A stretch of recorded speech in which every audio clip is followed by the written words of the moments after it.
हिडमा मारा गया है तो टारगेट पूरा हो गया है। संजय, बिल्कुल, देखिए जब उनके हाथ में पुलिस की कमान थी तो उन्होंने बस्तर में वो दौर भी देखा जब नक्सली बहुत ज़्यादा ताकतवर थे और उन्होंने कई बड़े घटनाओं को अंजाम दिया था। ऐसे में वो बहुत करीब से समझ सकते हैं, वो बहुत कनेक्ट हो सकते हैं इस खबर से कि हिडमा जैसा नक्सली मारा गया जिसने उनके कई जवानों की हत्या की थी। आज जब हिडमा के मारने की खबर आई है तो यकीनन पुलिस विभाग में, पुलिस महकमे में ऐसे सारे अधिकारी जिन्होंने नक्सल एंटी नक्सल मोर्चों पे काम किया है, उनमें फिलहाल खुशी की लहर होगी। एक बात तो तय है, जो उन्होंने भी कहा कि जब इसे बटालियन की कमान सौंपी गई थी उसके बाद ही नक्सलियों ने सबसे बड़े हमलों को अंजाम दिया और ये वही दौर था जब नक्सली बस्तर के, दक्षिण बस्तर के इलाकों में सबसे अधिक मजबूत हुए थे। उसी दौर में हिडमा, क्योंकि ऐसा पहला आदिवासी नेता था, नक्सली था, जिसे सेंट्रल कमेटी की कमान सौंपी गई थी। मुझे याद है 2016 में जब बस्तर आईजी SRP कल्लूरी हुआ करते थे, उन्होंने पहली बार इस बात को बहुत ही जोरों से उठाया था कि नक्सली जो आंध्र से आए हैं वो सिर्फ और सिर्फ बस्तर के नक्सलियों का शोषण करते हैं।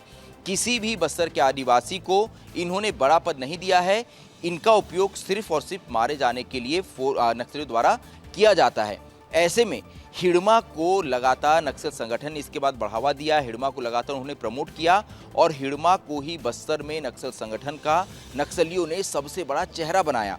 साल 2022 में नक्सलियों की एक कांग्रेस हुई जिसमें हिडमा को सेंट्रल कमेटी मेंबर बनाया गया था और इसके बाद लगातार हिडमा को अलग अलग जिम्मेदारी दी गई। लेकिन बीते 2 सालों में जब एकाएक नक्सल संगठन पूरी तरह से धराशायी हो गया, नक्सलियों के महासचिव मारे गए, इसके अलावा लगातार बड़े नक्सली कैडर जो है उनका सफाया हुआ, कई सेंट्रल कमेटी मेंबर मारे गए, कई सेंट्रल कमेटी मेंबर्स और polit bureau member Sonu Dara जैसे लोगों ने समर्पण किया, तो अब नक्सल संगठन की कमान बिल्कुल संजय, नक्सलवाद का सबसे बड़ा नाम छत्तीसगढ़ में नक्सलियों की पहचान, हिडमा मारा गया है। मृगेन जी, आपके पास आऊंगा।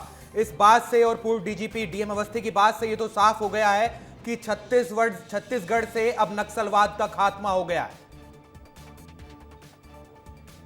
जी निसंदेह, देखिए देवा एक नाम है जो नक्सलियों का नेता है, वो बचा है और DM अवस्थी क्योंकि लंबे समय तक एंटी नक्सल ऑपरेशन के DG थे, बाद में DGP रहे, छत्तीसगढ़ के पुलिसिंग की पूरी कमान संभाली, उनके पास जो इनपुट है, इन्फॉर्मेशन है, वो साफ साफ बता रहे हैं कि अब जो है कोई बड़ा नक्सली नहीं है जो मूवमेंट चला सके, जो आंदोलन कर सके, लड़ सके, हथियार उठा सके। तो ये बहुत बड़ी सफलता है और छत्तीसगढ़ में जिस तरीके से केंद्र और राज्य की डबल इंजन की सरकार शांति चाहती है, विकास चाहती है, आदिवासियों का भला हो, अंदरूनी इलाकों में सड़क पहुंचे, मोबाइल का नेटवर्क हो, उस प्रक्रिया को अब तेजी मिलेगी क्योंकि हिडमा मारा गया है। बस्तर में विकास होगा क्योंकि हिडमा मारा गया है। बस्तर के आदिवासी, जो निरीह आदिवासी हैं, जो पुलिस और नक्सलियों की फायरिंग में मारे जाते हैं, जिनका कोई लेना देना नहीं है, न तो नक्सलियों से लेना है न पुलिस से, अब वो बंद होंगे। जो आईडी लगाकर ब्लास्ट किए जाते थे उसमें हमने देखा सैकड़ों आदिवासी किसी। जी मृगेन जी, मैं लौट रहा हूं आपके पास। ये बड़ी खबर है और दिल्ली भी चलते हैं। दिल्ली से हमारे साथ अमृत तिवारी लगातार बने हुए हैं, रायपुर से रोहित हमारे साथ लगातार जुड़े हुए हैं, जो खबर आपको बता रहे हैं हिडमा से जुड़ी हुई। मैं आ रहा हूं संजय आपके पास तुरंत, लेकिन अमृत, दिल्ली में भी निगरानी की जा रही होगी क्योंकि अगर हिडमा मारा गया है तो चूंकि दिल्ली से ही वो संकल्प लिया गया कि इस देश में नक्सलवाद तो नहीं रहेगा और यह भी तय किया गया कि मार्च 2026 तक नक्सलवाद का समूल नाश करना है। दिल्ली में आज इस खबर की, इस जानकारी की मॉनिटरिंग हो रही है कि नहीं हो रही है? विवेक, देखिए हिडमा ऐसा नाम है जिसको लेकर के दिल्ली जो है पहले से ज़्यादा जो है सक्रिय रहा है और इसको लेकर के ही कई जगहों पे जो है छापेमारियां भी हो चुकी थी, कई जगह ऑपरेशंस भी चले थे। बीच में खबर आई भी थी कि हिडमा मारा गया, लेकिन वो गलत खबर साबित हुई। लेकिन लगातार जो कंसर्न रहा है दिल्ली का वो हिडमा ही रहा है। अभी जो बात कर रहे थे पुलिस अधिकारी जिनसे बात हो रही थी, वो साफ तौर पर यह भी इशारा कर रहे थे और वही बात दिल्ली में भी जो है गृह मंत्रालय के भी जो है वो एक कंसिडरेशन में था कि अगर हिडमा ख़त्म होता है तो एक बहुत बड़ा जो है रुकावट, एक बाधा जो इस नक्सल ऑपरेशन के खिलाफ चल रही है, वो जो है वो बाधाएं जो वो खत्म हो जाएंगी। और इसी के तहत देखेंगे कि जब अभी चूंकि यहाँ पे इस बात का इंतजार है कि जंगल से बाहर शवों को लाया जाए, उनकी शिनाख्त हो और जब फाइनल अप्रूवल होता है उसके बाद जो है ये दुनिया को बताया जाए कि देखिए हिडमा जो है वो मारा गया है। लेकिन जो खबरें आ रही हैं, जो बातें कही गई हैं, उसमें तो ये तय हो चुका है कि हिडमा और उसकी जो पत्नी है वो मारी जा चुकी है। फिलहाल दिल्ली में इस बात का है कि जब उनके फोटोग्राफ जारी किए जाएंगे वो जो है एक मोमेंट होगा जहां से नक्सलियों के जो ऑपरेशन चल रहे हैं, उनके खिलाफ चल रहे, एक बहुत बड़ा संदेश जाएगा। नक्सलियों को लेकर भी जाएगा जो अभी भी हथियार उठाए हुए थे, क्योंकि पहले भी गृह मंत्री ने साफ तौर पे कहा था,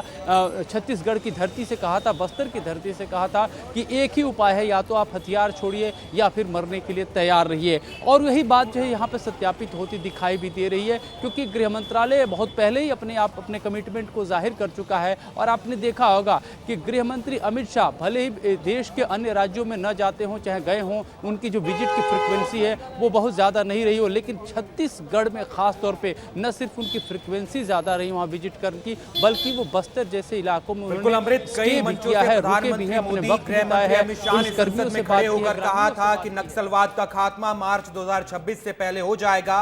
रायपुर जाऊंगा, हमारे साथ रोहित मिश्रा भी लगातार बने हुए हैं। रोहित, अब हिड़मा के मारे जाने से क्या बदल जाएगा? कैसे नक्सलवाद की जगह विकासवाद होगा? जो दूरवर्ती गांव थे, जो दूर जंगलों में गांव थे आदिवासियों के, उनमें क्या परिवर्तन आएगा? बिल्कुल, देखिए बहुत बड़ा परिवर्तन आने वाला है, लेकिन एक अपडेट बता देता हूं। अपडेट ये है कि उप मुख्यमंत्री और गृह मंत्री विजय शर्मा लगातार इसकी मॉनिटरिंग कर रहे हैं। साथ ही साथ डीएनए को लेकर भी जानकारी उनको उपलब्ध करवाई जाएगी अभी थोड़ी देर पहले, क्योंकि वो विधानसभा में मौजूद है। तो ऐसे में जो तमाम बड़े अधिकारी हैं पुलिस की, उनसे लगातार बातचीत की जा रही है, और खासतौर पर डीएनए की रिपोर्ट जल्दी आए, डीएनए की रिपोर्ट समय पर आ जाए, इसके लेकर विशेष जोर जो है उनकी तरफ से दिया जा रहा है। और उसके बाद में आपने पूछा कि क्या बदलाव होगा। बदलाव की कहानी बुनना शुरू हो गई है, क्योंकि कल हमने देखा है कि किस तरह से जो नक्सली थे, पूर्व नक्सली थे, वो अब कैफे चलाने वाले हैं। और कैफे के लिए मुख्यमंत्री विष्णुदेव साय ने कल एक कैफे का उद्घाटन किया। इसके साथ ही बस्तर में किस तरह से टूरिज्म को बढ़ावा दिया जाए, क्योंकि बस्तर बहुत सुंदर है, बहुत अच्छा लगता है बस्तर जाना। तो ऐसे में जब बस्तर के टूरिज्म को कैसे बढ़ाया जाए, वहां की आदिवासी संस्कृति को कैसे बढ़ाया जाए, इसको लेकर प्लानिंग जो है वो पहले से ही शुरू की जा चुकी थी। याद होगा कि बस्तर पंडुम का आयोजन किया जाता है, ताकि बस्तर के जो खिलाड़ी हैं वो निकलकर सामने आए, वो देश अंतर्राष्ट्रीय मंच पर खेल सकें। तो बस्तर पंडुम की शुरुआत कर दी गई थी। इसके साथ ही जो बड़े बड़े बस्तर दशहरा को हमने देखा कितनी धूमधाम तरीके से बस्तर दशहरा को मनाया गया और विश्व पटल पर इसको रखा गया।